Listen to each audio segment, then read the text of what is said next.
દાડા મેકરણના શબ્દો છે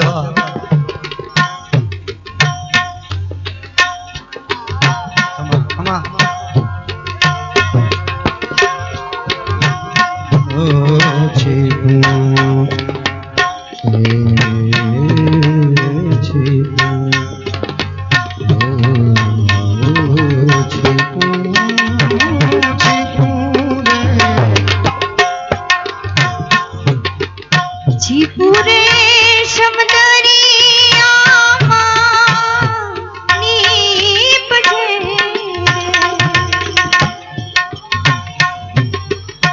ભજનની અંદર જેટલા વડીલો બેઠા છે એ તો કઈક ભજનમાં સમજતા હોય એટલે બેઠા છે, પણ આ જુવાનડા બેઠા ને એટલે બહુ મજા આવે કે ભજનની અંદર પેલા જમાનામાં સપ્તાહ ને પારાયણ ને ભાગવત ને રામાયણ ને આ બધું થતું ને તો બેઠા હોય ને મોકલી દે ઘરેથી ચા પાણી પીવડાવી કે જાઓ વયા જાઓ કથામાં. હા હા એ બધા ટેકા મારીને બેઠા હોય એમની બેઠાઈઓ વારી, પણ આ જુવાન આજકાલ બહુ આ ભજનની અંદર આવે, બહુ સારી વાત છે. જુવાનને આ રંગ લાગે તો બહુ મજાની વાત છે, નકર આ ધીમે ધીમે જૂના ભજનો લોપ થતા જાય છે. રાગ ને રાગણી આ તે આ બાપુ એ બધા કલાકારોનો ખરેખર જૂના ભજનો ગોતવા કે નહીં જડે. મને બરોબર યાદ છે કે બાપુ સેવાદાસજીની ઓસરીમાં બેઠક હોય, જેવો તેવો માણા ભજનમાં બેહી ન હોગે, સમજતો ન હોય, બાપુ ઓળખી જાય, લાત મારીને કહે છેટો બે તારું કામ નથી, ભજન સાંભળવા ન આવવા દે. એ બેઠક જેને જોઈ હોય, જેને માણી હોય. આજે તો કેવો સમય પરિવર્તન થઈ ગયો છે, મેળ થાય ચાર કાળાનો, સવાર સુધી એક સુર ચડે ઉતરે નહીં, અને દેશી ભજનો એવા થાય ટાણાના. આહા, દાડા મેકરણનું આ ભજન છે એટલે બે શબ્દો એટલા માટે કહેવાનું મન થાય કે આવી ભજનની બેઠક બહુ જબલ્લે મળે છે, નહીતર તો એ માણસને રાજી કરવા ખાલી ગવાતા હોય. પણ આજે તો ભજનાનંદી ડાયરો મળ્યો છે. દાડા મેકરણ કે છે મેના બોલે ગઢને કાંગરે. વળી દાડા મેકરણ આગળ કે છે કે છીપું સમદરિયામાં નીપજે. જામનગરનો દરિયા કિનારો છે ને, ત્યાં કાલુ નામની છીપ દરિયામાં થાય છે. આ શાસ્ત્રોક્ત વાત છે મિત્રો. ધા ધા ધીમ ધા ધીમ ધા ધા ધીમ. એ કાલુ નામની છીપ દરિયાને તળિયે હોય. જેટલા વરસાદના નક્ષત્રો છે એ બધાય પૂરા થઈ જાય, 365 દિવસ સુધી પાણી ન પીએ હોય છીપ. પણ આસો મહિનામાં જ્યારે સ્વાતિ નામનું નક્ષત્ર એ દરિયા ઉપરથી વાદળા પસાર થાય ને આસો મહિનાનું વાદળું જો વરસે સ્વાતિ નક્ષત્રનું, ભગવાન જાણે છીપને કેમ ખબર પડી જતી હોય કે આ સ્વાતિ નક્ષત્ર હાલે છે, વાદળું ઉપર ઘેરાણું છે, વરસે છે. હડેડાટ કરતી છીપ બહાર નીકળે હો દરિયાના કિનારે, આમ તળિયેથી. એ દરિયાનું પાણી હોય એની ઉપર બેક વાંભ ઉપર ઉલડી અને એ છીપ આમ મોઢું ખોલે ને સ્વાતિ નક્ષત્રનું જે બૂંદ વરસતું હોય એ ઝીલી લે. સંતો કે છે એ છીપ ઉપર ને ઉપર મોઢું બંધ કરીને પાછી તળિયે વહી જાય, અને એ સ્વાતિ નક્ષત્રના બિંદુમાંથી લાખ રૂપિયાનું મોતી છીપની પેટમાં પાકે હો, જેની કિંમત 1 લાખ રૂપિયા હોય. પણ જો મોઢું ખુલ્લું રહી ગયું, દરિયાનું પાણી જરાક ખારું પેટમાં વયું જાય તો એ મોતી પાકે. એ લાખ રૂપિયાનું નહીં, એ મોતી હોય ફટક્યું મોતી, એની કિંમત ન થાય, એ ઘા સહન ન કરે. આ દાડા મેકરણના શબ્દો છે એટલે કહું છું મિત્રો. કેવા મોતી ખબર? મોતી વિશે ભજન ઘણા લખ્યા છે. હંસલા હાલો રે એ હવે મોતીડા નહીં તો મળે.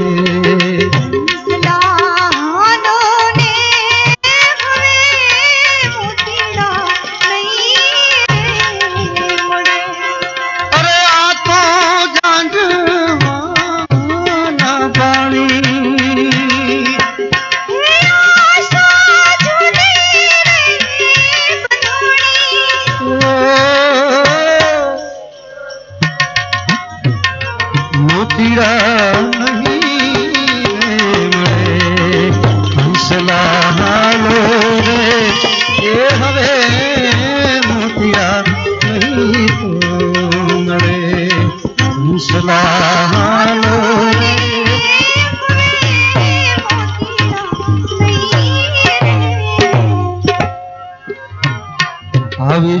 છીપુંડે સમુદરિયામાં નીપજે જી રે.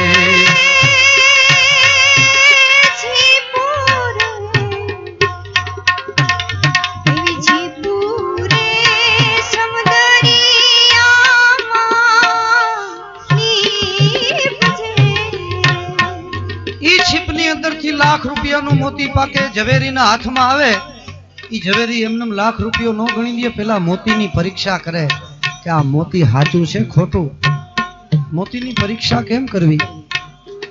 બધાય સંતોએ પોતપોતાની રીતે ભજનમાં લખ્યું છે, પણ મોતીની પરીક્ષા કરવા સતી તોરલે જે શબ્દો લખ્યા છે, આહા. એ મોતીડા એ રાણમાં રાય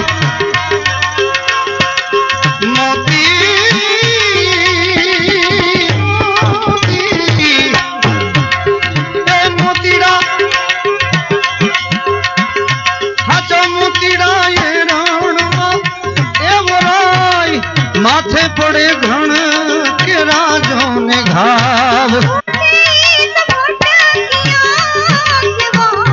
આ હાચાની ખરે ખબર્યું થાય.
છીપલા સમદરિયામાં થાય આ સંસાર રૂપી સાગર.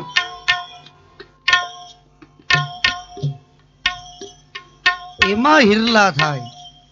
મોતી વિશે તો ઘણા સંતોએ લખ્યું, પણ એક ભજન તો એવું છે સરસ મજાનું, રેડિયો ઉપર અવારનવાર આવે છે. કેવા મોતી? લીલા લીલા મોતી ડારે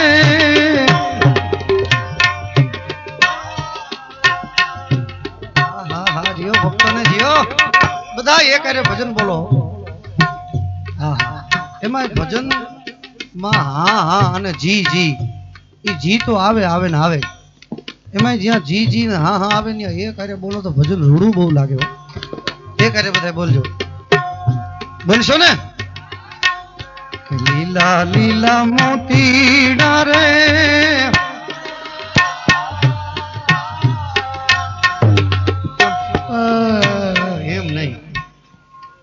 ભજનમાં તો આમ હટીને આવવું જોઈએ. હજી એક વાર. લીલા લીલા મોતીડા રે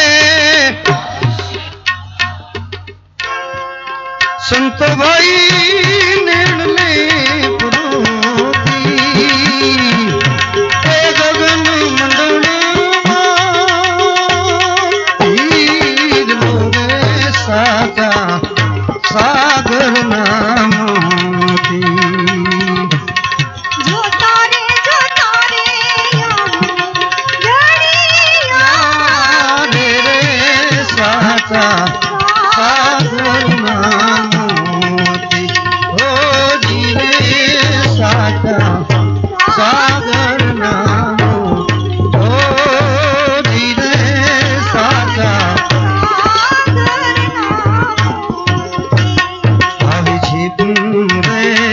સમદરિયામાં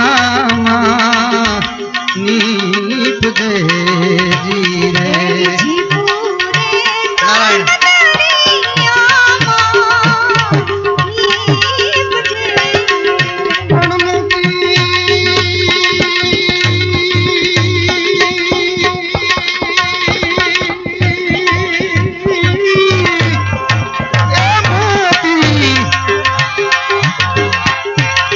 મોતીડા છે રે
સંત દાડા મેકરણ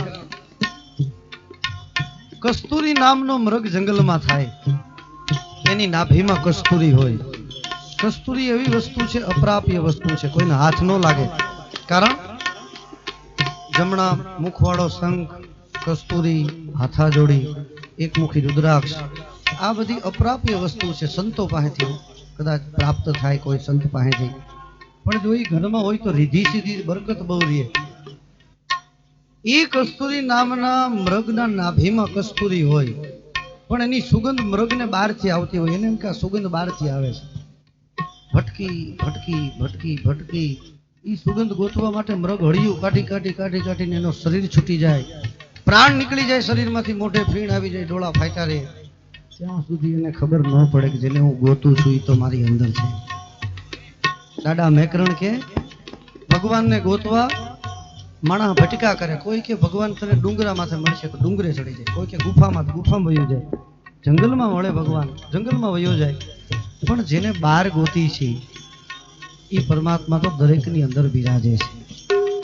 એકાંતમાં બેસી આ ચામડાની આંખો બંધ કરીને દિવ્ય ચક્ષુ ખોલે તો અંદરથી પ્રકાશ થાય. દાદા મેકરણનું કહેવું છે, ઓલો મૃગનો ચરે વનની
આવા બાણ રેવો છૂટ્યા એ પ્રભુવાળા પીર રે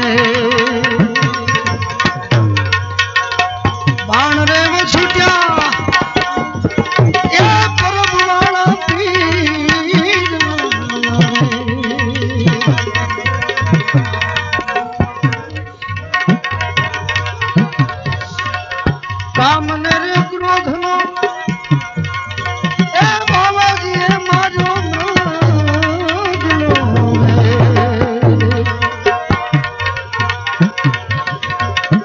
કામને ક્રોધનો રે